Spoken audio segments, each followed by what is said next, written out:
We can all agree that 2024 has been a great year for music. From new artists to established superstars, they have all had a defining moment this year. We have been blessed with some incredible releases.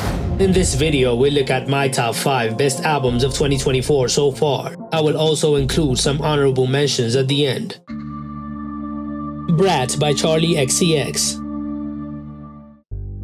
Charli has been known for her innovative and boundary-pushing pop music, and she has reached her peak this year. Over the past decade, she has evolved from a catchy pop artist to a creative force redefining the genre. While her earlier work was commercially successful, it lacked the depth she is known for today. Her 2000s-inspired sound marked a major turning point in her career. On the 7th of June 2024, she released her 6th studio album, Brat. It quickly became one of the most exciting albums of 2024, with an unconventional rollout to match. It has sparked huge discussions around the music world. The album sees Charli fully embracing her evolved sound. It's a nostalgic yet aggressive homage to 2000s dance and electropop. It's perfect for having fun, but also invites introspection. Charli, who started in the underground London rave scene and shared her music on MySpace when she was coming up, honors her roots with the album, reflecting on her growth. In an interview with Billboard, she explained what being a brat means to her. It goes beyond being stubborn or difficult. It's about a mix of ultra confidence and vulnerability. She has truly crafted an album for Gen Z, with most songs around 2 minutes long, ensuring they never stay their welcome. Let's dive into the track list. The opener 360 sees Charli boldly claiming her influence on pop culture while lifting up other women, featuring stars like Julia Fox, Gabriette, and Emma Chamberlain. The music video emphasizes her impact. This was the lead single from the album. Sympathy is a Knife is a dance track combining fun production with a vulnerable message. Her honesty on the song is refreshing. I Might Say Something Stupid is a lo-fi ballad about self-doubt and belonging. It highlights her struggle with fame and her inner negative voices, offering a rare glimpse into her insecurities. Starting with a whimsical orchestral arrangement, everything is romantic, transitions into a dance track as Charli describes falling in love abroad. The vivid lyrics transport listeners to a dreamy, romantic setting. Despite its upbeat production, Rewind tackles body image issues and the pressures of success. She reflects on her insecurities and current concerns about chart performance. So I is a tribute to her late collaborator Sophie, who passed away in 2021. Her heartfelt lyrics and emotional delivery makes it a standout track. Girl So Confusing explores the complex dynamics of industry friendships, blurring the lines between rivalry and genuine connection. It's a deeply personal song and reads like a page from her diary. A remix was then released weeks later with her longtime rival Lorde, signifying the end of the silent tension that had been around throughout their careers. Brat is an impeccable album that takes listeners on an emotional journey, blending unapologetic confidence with anxious insecurity. The album's direct conversational lyrics reflects Charli's commitment to authenticity. It's no wonder Brat is one of the most critically acclaimed albums of the year, scoring 95 out of 100 on Metacritic. And I'm sure you're having a Brat summer too. Cowboy Carter by Beyonce. On March 29, 2024, Beyonce released the second installment in her ongoing trilogy series, titled Cowboy Carter. This release follows her 2022 album Renaissance, which celebrated dance and house music and has become a standout favorite for many, including myself. The album was praised for its stunning vocal performances, bold production, and cohesive concept. On Cowboy Carter, Beyonce delves deeper into personal themes and ventures into the country music genre, an area not typically associated with her. She was born and raised in H-Town, where the city's cowboy heritage and music played a huge role in her upbringing. While her fans may remember her dabbling in country with daddy lessons from her iconic album Lemonade, a full country album is a significant departure. This bold move was challenging for some fans and critics who saw her as an outsider in the genre. When she released the album, she joined a trend where artists from other genres are embracing country this year. The album features collaborations with notable country figures like Dolly Parton and Willie Nelson. Beyonce also honors the contributions of black artists to country music by including Linda Martell and the rising star Shaboozey, who got his first #1 single after that. Her history with country music is complicated. In 2016, she faced controversy following her performance at the Country Music Awards. She performed Daddy Lessons alongside the Chicks, a legendary country music group. The performance sparked significant debate and backlash. Watching on TV, The reaction in the arena looked positive, but the hateful comments flooded every social media account controlled by the CMA. The controversy intensified when the Beehive saw the CMA had deleted promotional clips of Beyoncé and the Chicks from their social media, which had been posted the night of the broadcast. Despite the efforts to legitimize her presence in country music, some backwards people in the genre will never accept her. Nonetheless, the quality of the songs on the album stands out. The first single, Texas Hold'em, managed to top the country charts and the Billboard Hot 100. It became the first country song by a black woman to top both charts. The backlash did not matter really. The opening track, American Requiem, is a grand psych gospel journey with lush harmonies and layers of synthesizers. Lyrically, it addresses family struggles. The album smoothly transitions to a cover of the Beatles' Blackbird, a serene interlude that sets the tone. Then is 16 Carriage, a powerful country rock fusion, initially released as a single, along with Texas Hold'em. Beyoncé's cover of Jolene attracted attention when the album was released. It reinterprets the classic song within the context of her own narratives about relationship and infidelity. Daughter delves into the themes of paternal relationships, and the track Spaghetti marks a shift from country to trap banger, showcasing her versatility. In the album's latter half, Beyoncé bridges the gap between country and her previous work with tracks like Yaya and River Dance, which combines bluegrass instrumentation with dance grooves. The transitions are well executed, leading into more introspective songs like Two Hands to Heaven. Overall, while the album's flow may be inconsistent, its strong transitions and standout tracks make Cowboy Carter a great addition to Beyoncé's discography. It is not a full country album, as it incorporates hip-hop and R&B sounds as well. I'm curious what sound she will explore for the finale of the trilogy. I think rock. Hit Me Hard and Soft by Billie Eilish. It is Billie's third album, released on May 17, 2024, and once again, it's a collaboration with her brother Phineas as co-songwriter and producer. Their synergy as a duo is impressive, crafting a unique brand of moody and alternative pop that first emerged on her breakout debut. They could have easily stuck to that formula, but it took a few years for them to release the follow-up Happier Than Ever. Although that album has some great songs and creative highlights, it felt a bit unfocused compared to their debut. It also performed worse, but it was critically acclaimed. Hit Me Hard and Soft is a different beast. It is Billie's most mature album yet.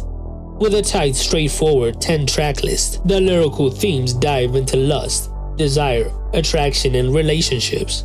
The opening track, Skinny, features dreamy, washed-out production and sees Billie getting meta about fame and body image. Then comes Lunch, a pop rock anthem with flirty and fun lyrics that work well with that groovy, upbeat instrumental. It talks about Billie's infatuation with a girl and wanting to eat her for lunch.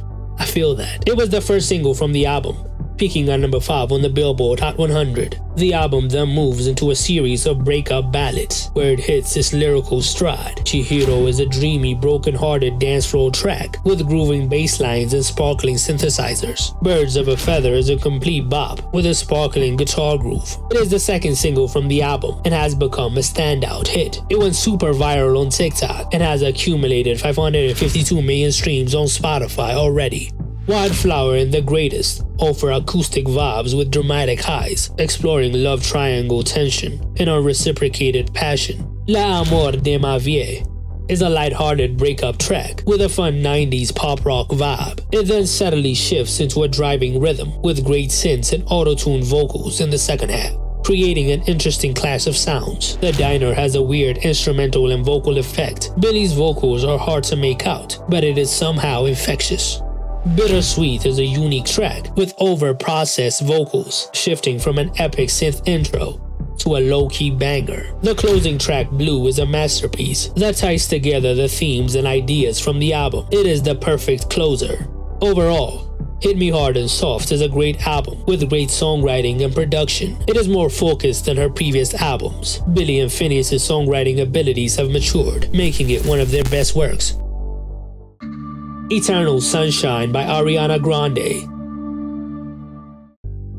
Eternal Sunshine was released on March 8, 2024 as Ariana's 7th studio album. She had taken a 4-year hiatus before releasing the album due to her filming the movie Wicked. No song snippets were released beforehand, so the album's sound was a mystery to her fans. Towards the end of the 2010s, she began to experiment more with her sound and became more personal with her lyrics, and this album was no exception. It was released at a controversial time for her. The controversy was regarding her relationship with Ethan Slater, her co-star from the Wicked film adaptation. Their relationship coincided with the end of her marriage to Dalton Gomez and Ethan's public breakup with his wife. This situation cast a shadow over her public image, and she was being called a homewrecker on the internet. The album's lead single, Yes and, was released on January 12, 2024 and received mixed reactions, but it debuted at the top of the Billboard Hot 100. 7 weeks before the album's release, Ariana announced the release date and the album name on Instagram, which was inspired by the 2004 film Eternal Sunshine of a Spotless Mind, starring Jim Carrey. Ariana has been a fan of the film and explained that it reflects the concept of erasing negative memories to achieve eternal bliss. The album was primarily produced by Max Martin, who worked on 11 songs. The track list starts with Intro, End of the World, where Ari questions her relationship choices. It is a short cinematic piece where she ponders whether she's with the right person, a question answered by the end of the album. The second track, Bye, discusses the bittersweet feeling of an on and off relationship. Ari mentioned in an interview that this was the hardest song to write on the album. Track 3, Don't Wanna Break Up Again, reflects on the aftermath of the relationship, featuring R&B production and smooth vocals. Saturn Returns Interlude is track 4 and is a 42-second interlude. Track 5, Eternal Sunshine, directly references the movie, dealing with infidelity and the desire to erase and rewrite memories. Supernatural is track 6 and describes the overwhelming feeling of love as supernatural. Track 7 is True Story. It is one of my favorites from the album, which addresses the homewrecker allegations. Track 8 is The Boy Is Mine. It references the 1998 hit by Monica and Brandy, who are featured on the remix. It is Ariana taking on the bad girl role. Track 9 is the single Yes and. It has a dance pop sound and is unique on the album. Track 10 is We Can't Be Friends, Wait for Your Love, which was released as a second single and has become the biggest hit from the album. The video depicts a plot similar to the movie Eternal Sunshine, where she undergoes a procedure to erase someone from her memory. Track 11, I Wish I Hated You, captures the complex feelings about a breakup. Track 12 is Imperfect for You, which discusses the beauty of imperfection in a relationship. The final track, Ordinary Things, featuring Nana, which is her grandmother, is the perfect closer, where she talks about how there are no boring times with the one you love. It answers the question posed in the intro. Eternal Sunshine is one of Ariana's most effortless albums, as she stays within her comfort zone without doing any vocal acrobatics. It is a well-engineered album and one of my favorites from this year. The Tortured Poets Department by Taylor Swift. Taylor has been dropping major hints about a new album on social media and on award shows. Fans speculated that it might be the re-recording of Reputation, but they were in for a big surprise. At the 2024 Grammy Awards, after winning Best Pop Vocal Album, she made a huge announcement. My brand new album comes out April 19th. It's called The Tortured Poets Department. The album dropped on April 19, 2024, coinciding with National Poetry Month. It's a roller coaster of emotions, showcasing self-awareness. Taylor began conceptualizing the album immediately after completing Midnights and continued working on it during her record-breaking Eras tour. The production was mainly done in collaboration with Jack Antonoff and Aaron Dessner. The standard volume contains 16 songs, and it has an 80s synth-pop sound with elements of rock and folk, reminiscent of her 2019 album Lover. The lead single, Fortnite, featuring Post Malone, was released alongside the album. It's a synth-pop duet that references Taylor's ex-boyfriend Joe Alwyn. The song managed to peak at #1 on the Billboard Hot 100. The title track, The Tortured Poets Department, is straight out of the 80s with the synth lines and drums. It is allegedly about Maddie Healy from the 1975, whom she dated briefly in 2023, referencing specific memories in their relationship. But Daddy, I Love Him is a guitar ballad, continuing Taylor's trend of writing as she's in a fairy tale. This time she references the 1989 Disney film The Little Mermaid. Daddy, I love him! I Can Do It With a Broken Heart talks about the struggles of having to perform after a hard breakup. It became the breakout single from the album, accumulating 340 million streams on Spotify. Florida, featuring Florence Welch, is another standout from the album. It has a catchy chorus and uses the state of Florida as a sign of freedom after a breakup. When the album was released, Thank You Amy was gaining attention on social media for allegedly being about Kim Kardashian. The letters K-I and M are capitalized in the title, making it clear who she's talking about. The song addresses the hurt caused by their feud.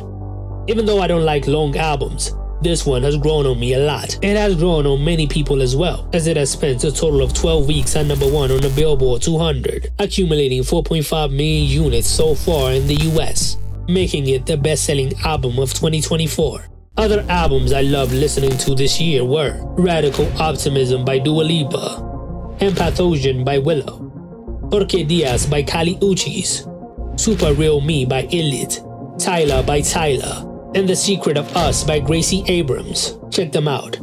Also tell me your picks for the best albums of 2024 so far in the comments below.